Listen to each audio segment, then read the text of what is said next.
बिस्मिल्लाहिर्रहमानिर्रहीम। अस्सलामु अलैकुम नाज़रीन, तारीख़ इस्लाम में नबी करीम रऊफ़ुर रहीम सल्लल्लाहु अलैहि वसल्लम की आमद से पहले अरब के 3 मशहूर बुत थे जो खाना काबा में मौजूद थे, लात, मनात और उज़ा। अरब के लोग गुमराह जरूर थे, लेकिन बहुत ज़हीन और समझदार लोग थे। तमाम तर वहशियानापन और खून रेजी की फितरत के बावजूद बहुत ही मंतकी अंदाज़े फिक्र रखते थे। मगर सवाल यह है कि ऐसे लोग बुत परस्ती की जानिब कैसे राग़िब हुए। नाज़रीन, लात, मनात और उज़ा के ये तीनों बुत खाना काबा में रखे हुए थे, जिनको फतह मक्का के मौका पर नबी करीम सल्लल्लाहु अलैहि वसल्लम ने तोड़कर खाना काबा से बाहर फेंकवा दिया था। ये बुत जो खाना काबा में नस्ब थे, इनको आप अलामती या डमी बुत तस्वुर कर सकते हैं। असल बुत जिनके मंदिर बने हुए थे और उन मंदिरों में उन बुतों की पूजा की जाती थी, वो अरब के मुख्तलिफ इलाकों में मौजूद थे। जिन बस्तियों में उन बुतों के मंदिर बने हुए थे, उन बस्तियों के इर्द गिर्द के रहने वाले अरब यहां मंदिरों में आकर उन बुतों की इबादत करते, उनके चढ़ावे चढ़ाते, यहां तक कि उन बुतों के सामने जानवरों की कुर्बानियां पेश की जाती। उनके सामने कुर्बान गाहें बनी होती, जहां जानवरों को लाकर ज़िबा किया जाता। हैरत अंगेज बात यह थी कि उन बुतों को मानने वालों की तादाद में इजाफा ही होता चला जाता। नाज़रीन, इस कदर ज़हीन अरब उन बेजान बुतों की इबादत पर कैसे लग गए थे? उन बुतों में ऐसा क्या था कि उनको पूजने वालों की तादाद में कमी की बजाय इजाफा ही होता चला जा रहा था? ये बुत उन अरबों को ऐसा क्या दिखाते थे कि ये अरब उनकी इबादत पर मजबूर थे? लात, मनात और उज़ा ये 3 देवियां थीं।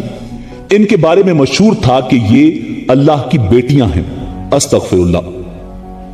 अरबों के यहां यह बात बहुत मशहूर थी, इसलिए इनको अल्लाह की बेटियां करार देकर इनकी इबादत की जाती थी। नाज़रीन, ये तीनों जनाना बुत पूरे अरब में सबसे ज्यादा मशहूर थे। इन बुतों के साथ 3 शैतानी चुड़ैलें मुंसलिक थीं। लफ्ज चुड़ैल आपको समझाने के लिए इस्तेमाल किया है। दरअसल ये शयातीन की निस्वानी सिन्फ थी, यानी औरत जिन्नात शयातीन। ये उन बुतों में घुस जाया करती और अपने सामने सजदे करने वालों को मुखातिब करके उनसे बातें करती थी।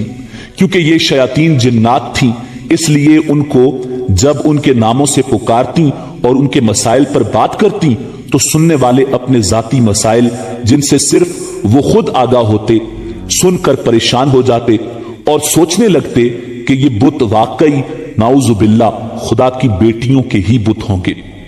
उन बुतों की देखभाल और लोगों को उनकी इबादत के तरीके सिखाने के लिए मंदिरों में पुजारी हुआ करते, जो लोगों को गुमराह करते और इसके एवज बुतों पर चढ़ावे की अशिया समेटते। इस तरह गुमराही का यह खेल जारी सारी था। नाज़रीन, लात, मनात और उज़ा को सबसे ज्यादा माना जाता था, लेकिन इन तीनों में से सबसे ज्यादा जिसे बुलंद मकाम हासिल था, उसका नाम उज़ा था। लफ्ज उज़ा इज्जत से निकला है, जिसके मानी सबसे ज्यादा काबिल इज्जत के हैं। उज़ा का यह बुत खुराज नामी एक बस्ती में वाक़ था।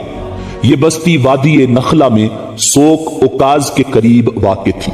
यह वही मकाम है जिसके करीब जिन्नात की एक जमात ने नबी करीम सल्लल्लाहु अलैहि वसल्लम से मुलाकात की और आपने उनको दावत इस्लाम देकर मुसलमान किया था।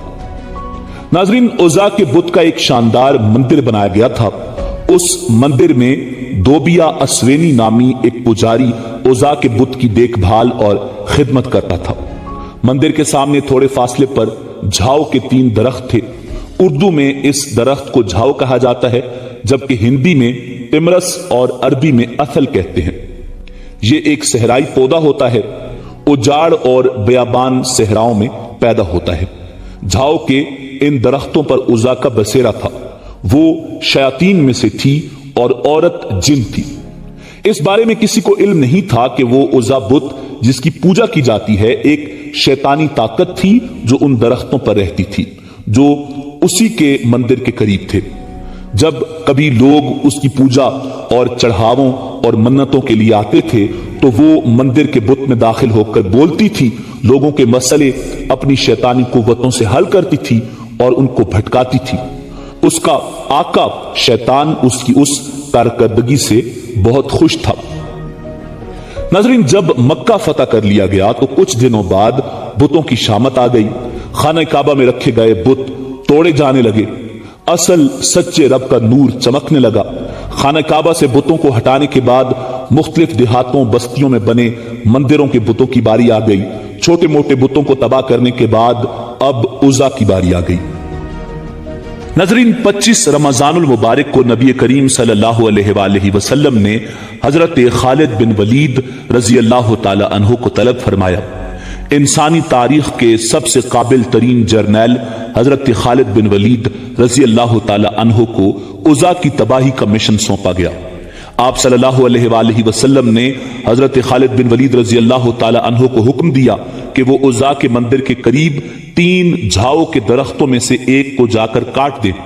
آپ رضی اللہ تعالی عنہ بارگاہ رسالت سے حکم پا کر خراز نامی بستی پہنچے، مندر کو تلاش کیا اور اس کے قریب واقع جھاؤ کے درختوں میں سے ایک کو کاٹ دیا اور واپس آ گئے۔ جب آپ نبی کریم صلی اللہ علیہ وآلہ وسلم کی خدمت میں حاضر ہوئے اور درخت کاٹنے کا حال بتا دیا، اس پر آپ صلی اللہ علیہ وآلہ وسلم نے پوچھا، اے خالد، جب آپ درخت کاٹ رہے تھے تو اس دوران کوئی واقعہ پیش آیا؟ حضرت خالد بن ولید رضی اللہ تعالی عنہ بولے، یا رسول اللہ صلی اللہ علیہ وآلہ وسلم، میں نے کوئی بھی واقعہ رونما ہوتے نہیں دیکھا۔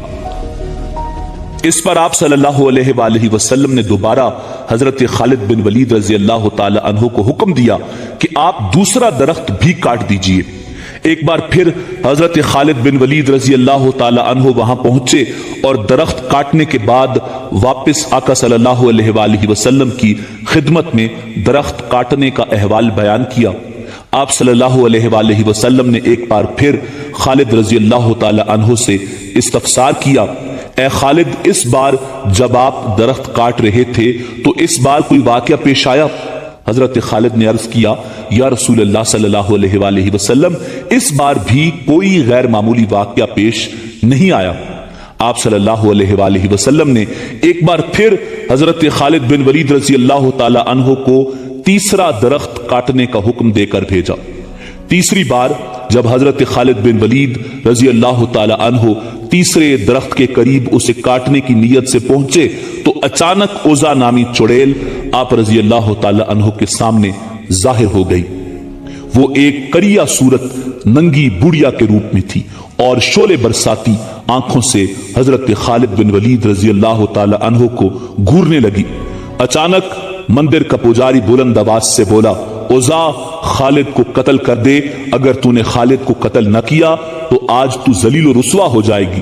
عزا حضرت خالد بن ولید رضی اللہ تعالی عنہ کی جانب بڑھی۔ آپ رضی اللہ تعالی عنہ نے تلوار نکالی اور اللہ کا نام لے کر عزا پر حملہ کر دیا۔ پہلے ہی وار میں عزا کا سر تن سے جدا ہو گیا۔ اس کے زمین پر گرتے ہی اس کا جسم دھڑ دھڑ جلنے لگا۔ تھوڑی دیر بعد آپ کے سامنے کوئلے کا ایک ڈھیر پڑا ہوا تھا۔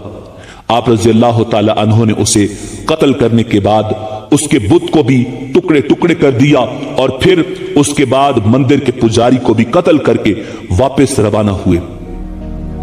آپ نے سارا قصہ حضور نبی کریم رؤوف الرحیم صلی اللہ علیہ وآلہ وسلم کے گوش گزار کیا۔